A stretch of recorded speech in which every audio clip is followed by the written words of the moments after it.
আসসালামু আলাইকুম। আমি আইসিটি ও ডিজিটাল প্রযুক্তি কোচিং সেন্টারের পক্ষ থেকে শামসুন নাহার বৈশাখী বলছি। আমি নবম শ্রেণীর প্রথম অধ্যায় বাস্তব সংখ্যার উদাহরণের একটা অঙ্ক বোর্ডে করে দিয়েছি, কারণ সময় বেশি লাগবে সেজন্য। এটা থেকে আমি বুঝিয়ে দেব। তো আমি লিখেছি, প্রমাণ করো যে √3 একটি অমূলদ সংখ্যা। তো এটা প্রমাণ করতে গেলে প্রথমে √3কে মূলদ সংখ্যায় নিয়ে আসতে হবে, ধরে নিতে হবে। আমরা সেটাই লিখেছি। এখানে ধরি √3 একটি মূলদ সংখ্যা, তাহলে এমন দুইটি পরস্পর সহমৌলিক স্বাভাবিক সংখ্যা PQ > 1 থাকবে যে √3 = P/Q। সহমৌলিক স্বাভাবিক সংখ্যা হচ্ছে P আর Q। তো এখানে বর্গ করে দিয়েছি। বর্গ করলে রুট আর স্কোয়ার দুইটা কেটে যাবে, তো সেখানে আসবে 3, আর এর বর্গ করে দিলে হবে P²/Q²। তো এরপরে আসছে উভয় পক্ষকে আমরা Q দিয়ে গুণ করে দেব, তাহলে এখানে হবে 3Q = P²/Q, যেহেতু উভয় পক্ষকে Q দ্বারা গুণ করেছি। তো স্পষ্টত 3Q এটা হচ্ছে একটা পূর্ণ সংখ্যা, কিন্তু এই যে P²/Q আছে এটা পূর্ণ সংখ্যা নয়, কারণ P ও Q স্বাভাবিক সংখ্যা আর এরা পরস্পর সহমৌলিক এবং P > 1। অতএব 3Q এবং P²/Q সমান হতে পারে না, কারণ একটা পূর্ণ সংখ্যা আর হচ্ছে একটা স্বাভাবিক সংখ্যা। এরা সমান হইতে পারে না, অর্থাৎ 3Q ≠ P²/Q।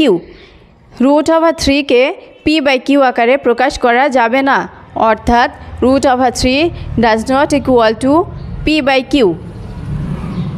যেহেতু এটা √3 তো কখনোই P/Q আকারে প্রকাশ করা যাচ্ছে না, সেজন্য এটা একটা অমূলদ সংখ্যা। তো আশা করি এটা বোঝা গেছে, কারণ এটা খুবই সিম্পল আর সহজ একটা অঙ্ক। আর হচ্ছে এখানে যে √3টা দিয়েছি, সেখানে যদি আসে √5, √11, √17, এর যে কোনো একটা যদি দিয়ে দেয় তো ফর্মুলা সেম টু সেম থাকবে, আর সেখানে শুধু ডিজিটটা চেঞ্জ হবে। তো ফার্স্টে যদি 5 দেওয়া থাকে, প্রমাণ করো যে √5 একটি অমূলদ সংখ্যা। তো সেখানে আমরা কি করব, এখানে ধরি √5 একটি মূলদ সংখ্যা, তারপরে এখানে √5টা দিয়ে দেব, আর এখানে দেব 5। সব জায়গায় আমরা 5 দিয়ে দেব প্রতিটা জায়গায়, তাহলে অঙ্ক পুরাটাই কমপ্লিট হয়ে যাবে। এখানে যদি √11 কথা থাকতো, তো আমরা সেখানে 11 দিলেও অঙ্কটা হয়ে যাবে, আর কোনো চেঞ্জ নাই। লেখা পুরাটাই একই রকম, সেম টু সেম, আর যে সংখ্যাটাই দিক না কেন।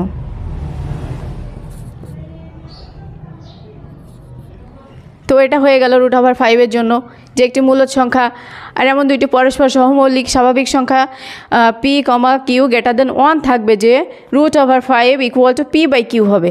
এখানে বর্গ করতে হবে, তারপর Q দ্বারা গুণ করতে হবে, দেন আসবে এটা পূর্ণ সংখ্যা, কিন্তু এটা পূর্ণ সংখ্যা নয়। তারপরে আসবে স্বাভাবিক সংখ্যা আর এরা পরস্পর সহমৌলিক এবং এটা > 1। তো 5Q এবং 5²/Q সমান হতে পারে না।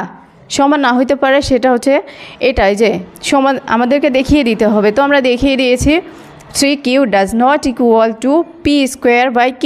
এখানে 5Q হবে, যেহেতু 5Q এটা দেখাচ্ছি। তো এখানে 5Qকে √5কে P/Q আকারে প্রকাশ করা যাবে না, অর্থাৎ √5 = P/Q। তো √5 একটি অমূলদ সংখ্যা। আশা করি এটা বোঝা গেছে। তো আরেকটা উদাহরণের অঙ্ক এখন আমি করে দেখাবো।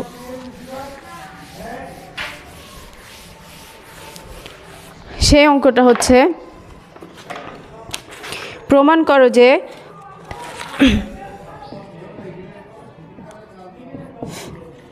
করো যে কোনো চারটি ক্রমিক স্বাভাবিক সংখ্যার গুণফলের সাথে কোনো চারটি স্বাভাবিক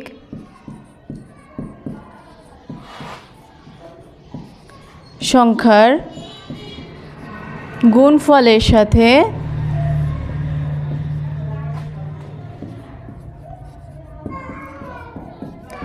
এক যোগ করলে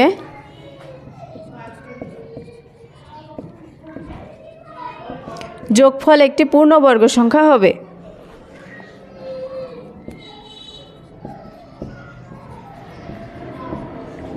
যোগফল একটি পূর্ণবর্গ সংখ্যা হবে।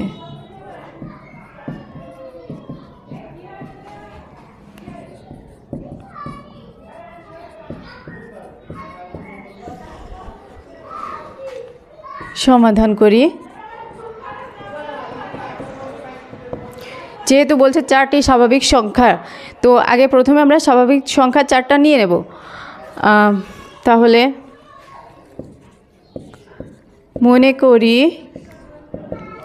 চারটি ক্রমিক স্বাভাবিক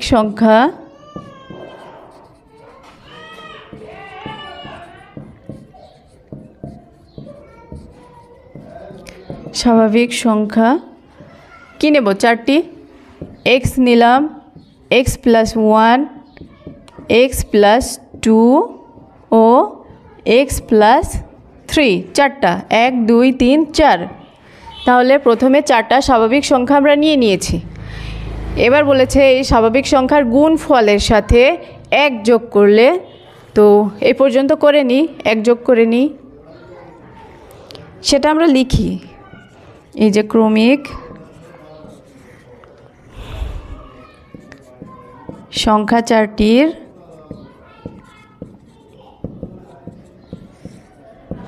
গুণফলের সাথে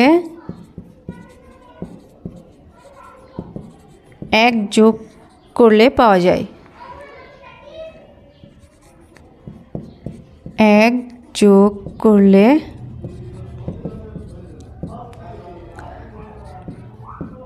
পাওয়া যায়,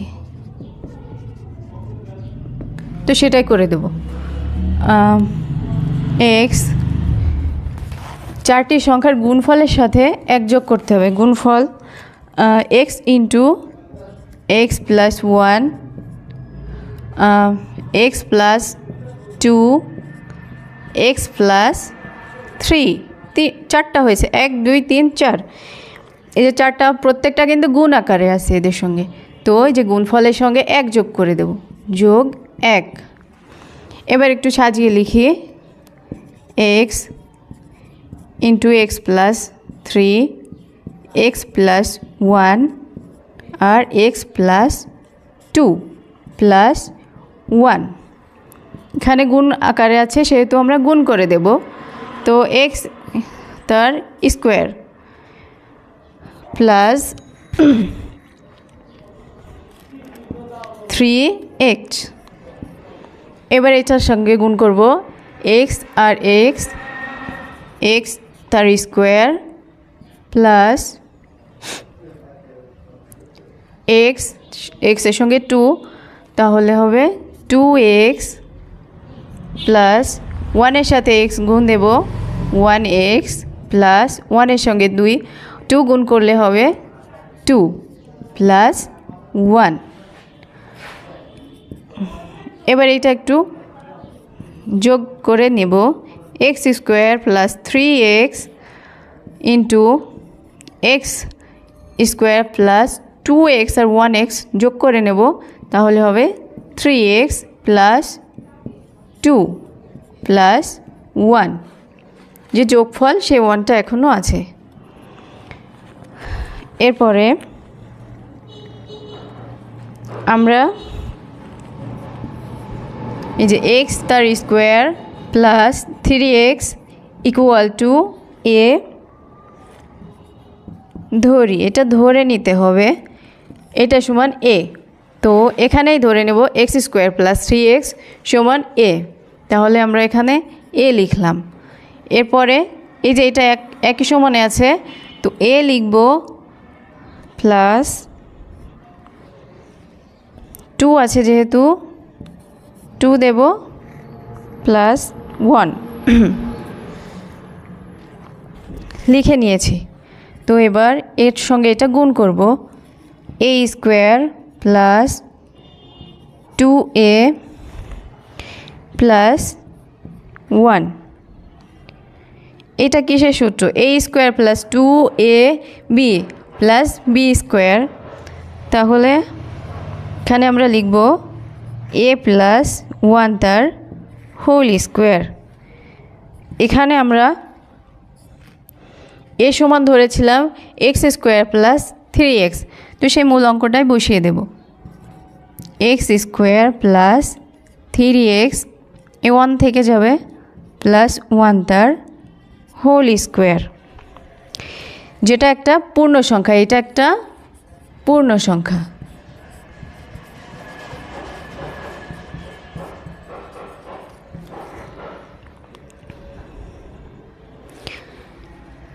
তো আমরা বলতেই পারি কোনো 4টি স্বাভাবিক সংখ্যার গুণফলের সাথে 1 যোগ করলে যোগফল একটি পূর্ণবর্গ সংখ্যা হবে।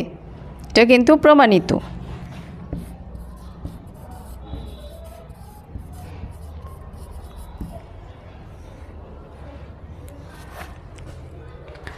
আশা করি বোঝা গেছে। অঙ্কটা ভেঙে ভেঙে করলে স্টেপ বাই স্টেপ চলে আসছে, খুবই সোজা মনে হচ্ছে। কারণ 4টি স্বাভাবিক সংখ্যা বলেছে, প্রথমে আমরা 4টি স্বাভাবিক সংখ্যা নিয়েছি, তারপরে এই যে গুণফলের সাথে 1 যোগ করতে বলেছে ওখানে, তো আমরা 1 যোগ করেছি, যোগ করে এটা হয়েছে। তারপরে এটা একটু সাজিয়ে নিয়েছি, নিয়ে এটা গুণ করে দিয়েছি, এটাও গুণ করেছি, প্লাস 1 থেকে গেছে। তারপরে এটা সমান এ ধরে নিয়েছি, নিয়ে এর মানটা এখানে লিখেছি, এর মানটাও এখানে লিখেছি। তো এটা যেহেতু a প্লাস বি হোল স্কোয়ারের সূত্র আসতেছে, তো সেটা আবার আমরা মানটা এখানে লিখে দিয়েছি, যেটা একটা পূর্ণ সংখ্যা। তাহলেই প্রমাণ হয়ে গেল যে কোনো 4টি সংখ্যার স্বাভাবিক সংখ্যার গুণফলের সাথে 1 যোগ করলে যোগফল একটি পূর্ণ সংখ্যা হবে। আশা করি বোঝা গেছে। তো সবাই সুস্থ থাকবে, ভালো থাকবেন। আল্লাহ হাফিজ।